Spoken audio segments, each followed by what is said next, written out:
नमस्कार, आप देख रहे हैं नवतेज टीवी में आपके साथ हमेशा यादव। चलिए खबरों की शुरुआत करते हैं फटाफट अंदाज के साथ। ग्रामीण ओलंपिक में पहले स्थान पर रही मुरादपुर फुटबॉल टीम का भाजपा नेता विकास भालोटिया ने खेल मैदान मुरादपुर पहुंचकर सम्मान किया। भालोटिया ने बताया कि मुरादपुर की फुटबॉल टीम ने ग्रामीण ओलंपिक में प्रदेश स्तर पर प्रथम स्थान प्राप्त कर मुरादपुर ही नहीं अपितु पूरे सूरजगढ़ और झुंझुनू जिले का नाम रोशन किया।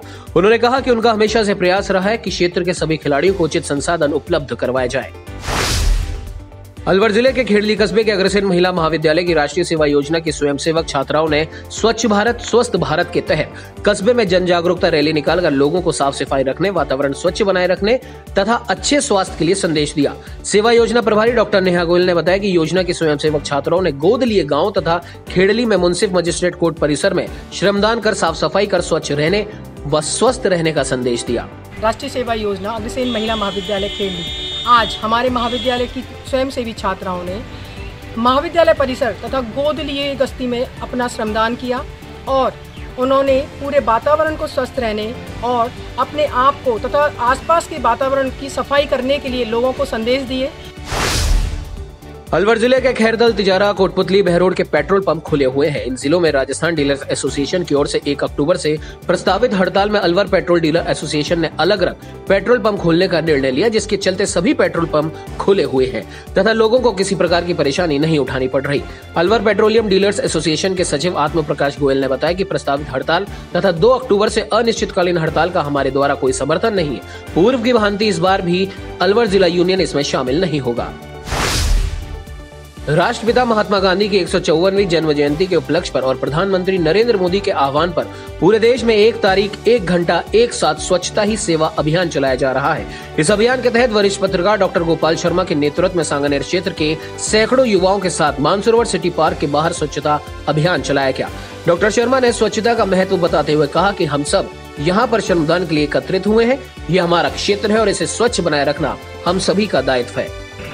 जनता को यही संदेश है कि पूज्य महात्मा गांधी जी की याद में हमारे देश के लोकप्रिय प्रधानमंत्री नरेंद्र मोदी जी ने 1 घंटे के लिए स्वच्छता का अभियान रखा है और सारा देश उसके साथ खड़ा है।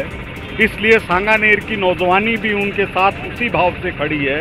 यहाँ की महिलाएं खड़ी हैं, यहाँ के बुजुर्ग खड़े हैं, तो प्रधानमंत्री जी के हाथ से हाथ मिलाकर, कदम से कदम मिलाकर सारा देश खड़ा है। तो सांगानेर, सांगा बाबा की धरती, यह 500 साल पुराना क्षेत्र जिस पर आज ये मानसरोवर भी बसा हुआ है, वह सब मोदी जी के साथ है। संत निरंकारी मिशन शाखा प्रतापनगर सांगानेर द्वारा महिला पॉलिटेक्निक कॉलेज परिसर में विशाल रक्तदान शिविर का आयोजन किया गया, जिसमें मिशन के अनुयायियों के साथ साथ स्थानीय रक्तदाताओं ने भी रक्तदान किया। आबू रोड शहर समेत गांधीनगर क्षेत्र में पिछले कई वर्षों से सीवरेज कंपनी का कार्य किया जा रहा है। सीवरेज कार्य के दौरान गांधीनगर क्षेत्र के हर गली मोहल्ले में सीसी रोड सड़क का निर्माण किया गया था, लेकिन पहली बारिश ने सीवरेज कंपनी के कार्यों की पोल खोलकर रख दी और गांधीनगर क्षेत्र के कई इलाकों में नवनिर्मित सीसी रोड पर पानी भरने से क्षेत्र की कई सड़कें क्षतिग्रस्त होकर बिखर गयी। इस संबंध में क्षेत्र के पार्षद शमशाद अली अब्बासी ने कहा कि बार बार अवगत कराने के बाद भी अधिकारियों द्वारा किसी भी प्रकार से कोई ध्यान नहीं दिया जा रहा। भारत सरकार द्वारा चलाए जा रहे आयुष्मान भव अभियान के अंतर्गत जिला चिकित्सा विभाग द्वारा स्वास्थ्य पखवाड़ा 17 सितंबर से 2 अक्टूबर तक चलाया जा रहा है, जिसे लेकर सिरोही जिले के आबू रोड शहर के राजकीय अस्पताल में अभियान के तहत साप्ताहिक मेले का आयोजन किया गया। आयोजित हेल्थ वेलनेस सेंटर पर जिसके अंतर्गत विभिन्न गतिविधियों का आयोजन भी किया जा रहा है। रेनवाल में आजाद समाज पार्टी के प्रमुख चंद्रशेखर आजाद उर्फ रावण पहुंचे, जहां समाज के लोगों द्वारा उनका भव्य स्वागत किया गया। जैसे ही चंद्रशेखर का काफिला मुख्य बस स्टैंड पहुंचा तो उन्हें देखने के लिए भारी संख्या में लोगों की भीड़ उमड़ पड़ी। इस दौरान समाज बचाओ संगठन के संस्थापक भगत सिंह खांडेकर के नेतृत्व में चंद्रशेखर रावण को 5 सूत्रीय मांगों का ज्ञापन सौंपा गया। इस पर चंद्रशेखर ने आश्वासन देते हुए कहा कि यदि मेरी पार्टी का कोई भी सदस्य विधानसभा या लोकसभा में जाता है तो उन मुद्दों को हम प्रमुखता से सरकार के सामने रखेंगे और समाज की आवाज बुलंद करेंगे। इस दौरान जगह जगह चंद्रशेखर का भव्य स्वागत किया गया। सिरोही जिले के आबू रोड शहर पंचायत समिति सभा भवन में उपखंड अधिकारी सिद्धार्थ पालानी चामी ने सरपंच और ग्राम विकास अधिकारियों की नीति नियोग के निर्देशानुसार बैठक ली और इस बैठक में आशान्वित ब्लॉक घोषित किए जाने की संकल्प सप्ताह बनाने को लेकर दिशा निर्देश प्रदान किए गए। साथ ही उपखंड अधिकारी ने प्रत्येक विद्यालयों में क्लीनलेस क्लब बनाने और ग्राम स्तर पर आगामी 3 अक्टूबर से 9 अक्टूबर तक अलग अलग कार्यक्रमों को करवाने को लेकर निर्देश दिए और उपस्थित सरपंचों से सामाजिक विकास कार्यों में सुधार कार्य करवाने और नवाचार हेतु निर्देश दिए। मेड़ता शहर स्थित प्रेमनगर के शिव मंदिर में चल रही श्री राम कथा के तीसरे दिन कथा व्यास पंडित अटल सारस्वत से राम जानकी विवाह प्रसंग को मारवाड़ी में संगीतमय कथा सुनकर श्रद्धालु झूमने लगे। इस अवसर पर पंडित अटल सारस्वत ने कथा वाचन करते हुए भारतीय संस्कार संस्कृति की रक्षा का दृष्टांत सुनाते हुए मर्यादा पुरुषोत्तम भगवान राम और माता जानकी के विवाह के भजन सुनाए। श्री राम कथा को सुनने के लिए भारी संख्या में महिला श्रद्धालु भी उपस्थित रही।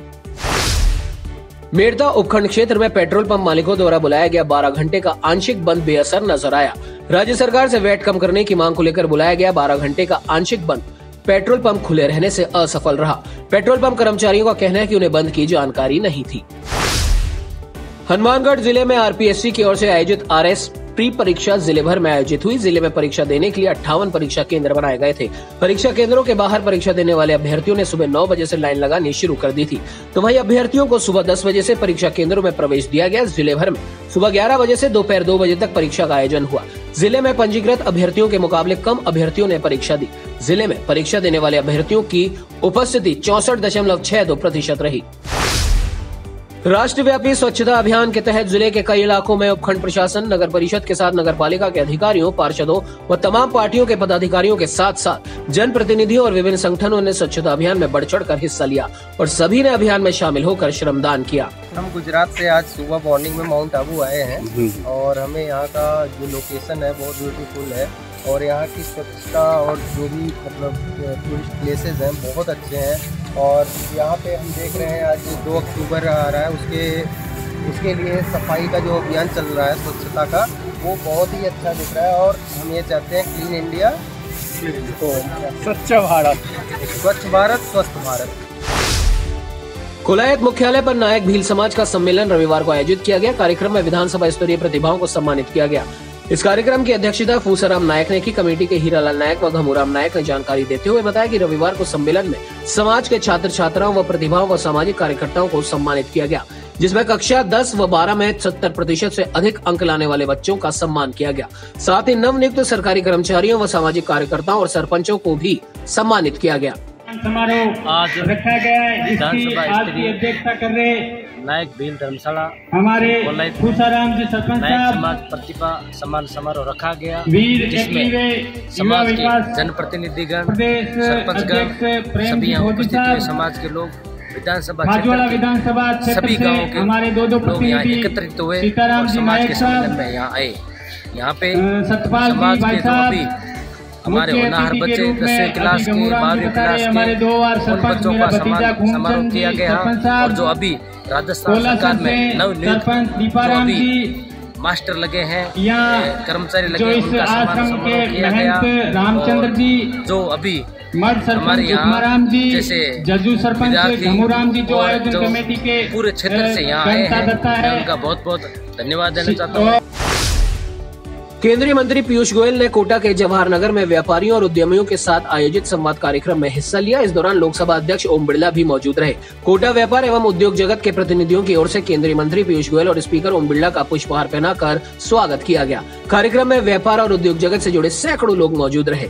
उपस्थित व्यापारी समुदाय को संबोधित करते हुए केंद्रीय मंत्री पीयूष गोयल ने कहा कि दुनिया टेक्नोलॉजी के क्षेत्र में आगे बढ़ रही है और टेक्नोक्रेट्स कोटा की देन है, क्योंकि कोटा ही इंजीनियर और डॉक्टर बनाने के लिए देश भर में जाना जाता है। आबू रोड शहर के उमरनी गांव में पहली बार रसेल वाइपर सांप देखा गया। सांप की सूचना पर हड़कंप मच गया, जिसको स्नेक कैचर चिंटू यादव ने रेस्क्यू कर वापस ऋषिकेश के जंगलों में छोड़ दिया। ये रसेल वाइपर सांप है। ये कल एक उमरनी गांव के घर के अंदर आ गया था, जिनके पत्थरों के अंदर बैठा हुआ था। तो उन्होंने देखा तो उनको लगा कि अजगर है और काफ़ी भीड़ इकट्ठा हो गई और मुझे कॉल किया जब मैं कोबरा रेस्क्यू कर रहा था, क्योंकि मैंने कल 3 रेस्क्यू किए लगातार, क्रैत, कोबरा और रसेल वाइपर। और इंडिया में से जैसे पाए जाने वाले 4 सांप है जो जहरीले, उनमें से ये हमारे पास 3 अभी है ही मौजूद और अभी हम इसे ऋषिकेश के जंगलों में रिलीज़ करना है। और ये वाइपर सांप बहुत खतरनाक है। इसमें हीमोटॉक्सिन पॉइजन पाया जाता है। अगर ये बाइट कर लेता है तो आप समय रहते ही आप अगर इलाज करवा लेते हैं तो इलाज हो जाता है, बट जहाँ पे बाइट किया हुआ होता है वहाँ पे वो चीज़ डैमेज हो जाती है, भले आप इलाज करवा लेते हो तब भी। राजस्थान के निकटवर्ती राज्यों के साथ पेट्रोलियम पदार्थों में हुई वैट के अंतर के विरोध में राजस्थान पेट्रोलियम एसोसिएशन के आह्वान पर रावतसर में 1 दिवसीय सांकेतिक हड़ताल की गई। रावतसर पेट्रोल पंप संचालकों ने बताया कि सरकार द्वारा पड़ोसी राज्यों में वैट कम लेकर दोहरा व्यवहार किया जा रहा है, जिस कारण पड़ोसी राज्यों से प्रतिदिन हजारों लीटर पेट्रोल राजस्थान में लाकर धड़ल्ले से बेचा जा रहा है और पंप संचालकों को इसका नुकसान उठाना पड़ रहा है। हम सभी राजस्थान पेट्रोलियम डीलर एसोसिएशन आज हड़ताल पर है। हमारा वैट का मुद्दा था, जिसके कारण हम पहले भी हड़ताल पे थे, पर मुख्यमंत्री द्वारा हमें कोई लिखित आश्वासन नहीं दिया गया हुआ। तो आज 1 तारीख को सुबह 6 बजे से लेके शाम को 6 बजे तक हम सांकेतिक हड़ताल पर हैं। अगर हमारी मांगे मानी नहीं गई तो कल से हम पूर्ण रूप से अनिश्चितकाल हड़ताल करेंगे और हमारी प्रमुख मांगे हैं भी वैट कम करना, पड़ोसी राज्यों के बराबर करना। दूसरा, 50,000 से ऊपर अगर कोई पड़ोसी राज्य से डीजल या पेट्रोल या कुछ लाता है तो उसके लिए ई-वे बिल लागू करना। केंद्रीय जल शक्ति मंत्री गजेंद्र सिंह शेखावत ने कहा कि जोधपुर के एयरपोर्ट का विस्तार कार्य पिछले 30 वर्षों से लंबित था। ये कार्य अब सुलझा है। अब आगामी 25 साल की जरूरतों को ध्यान में रखकर एयरपोर्ट का विस्तार किया जाएगा। विस्तार कार्य का शिलान्यास 5 अक्टूबर को प्रधानमंत्री नरेंद्र मोदी करेंगे। एयरपोर्ट के विस्तार का विषय जो पिछले लगभग 3 दशक से पेंडिंग है। एयरफोर्स को जमीन मिली, एयरफोर्स से जमीन मिली एयरपोर्ट अथॉरिटी ऑफ इंडिया को, और एक चतुष्पक्षीय समझौता हमने करवाने में सफलता प्राप्त की। राज्य सरकार, एयरपोर्ट अथॉरिटी ऑफ इंडिया, नगर निगम और एयरफोर्स के बीच में, और एक 37 एकड़ ज़मीन जो है वो एयरपोर्ट के एक्सटेंशन के लिए, अप्रैल का एक्सटेंशन, रनवे का नया जो है वो टेकऑफ बनाने के लिए हमने काम लगभग पूरा कर लिया। टर्मिनल बिल्डिंग नहीं बनी और भविष्य के आवश्यकताओं के अनुरूप बनी, उस पर भी माननीय प्रधानमंत्री जी के प्रस्तावित 5 तारीख के दौरे में उसका शिलान्यास होना है और लगभग 350 करोड़ रुपए की लागत से जोधपुर का भव्य टर्मिनल बनेगा, जहां पहले जोधपुर में 2 ही एयरक्राफ्ट एक साथ खड़े हो सकते थे, अब 4 बेस बनेंगे और इसके अलावा 12 एयरक्राफ्ट एक समय में एक साथ खड़े हो सकेंगे। राजधानी जयपुर में डेरा सच्चा सौदा के श्रद्धालुओं ने रविवार को विशाल शक्ति प्रदर्शन किया। इस दौरान लाखों श्रद्धालु जयपुर में एकत्रित हुए और एकजुटता का संकल्प लिया। श्रद्धालुओं में उत्साह इतना था कि डेरा प्रबंधन द्वारा किए गए समस्त बंदोबस्त छोटे पड़ गए और 10 किलोमीटर के एरिया में जाम की स्थिति बनी रही। कार्यक्रम की शुरुआत से पहले ही मुख्य पंडाल साध संगत से खचाखच भर गए। बाद में सड़क किनारे खड़े होकर अनुयायियों ने सत्संग कार्यक्रम का लाभ उठाया। देश और दुनिया की हर बड़ी खबर के लिए सब्सक्राइब करें नवतेज टीवी और पल पल के अपडेट्स के लिए बेल आइकन को दबाना ना भूलें, क्योंकि आपकी खबरों का भरोसेमंद साथी है नवतेज टीवी।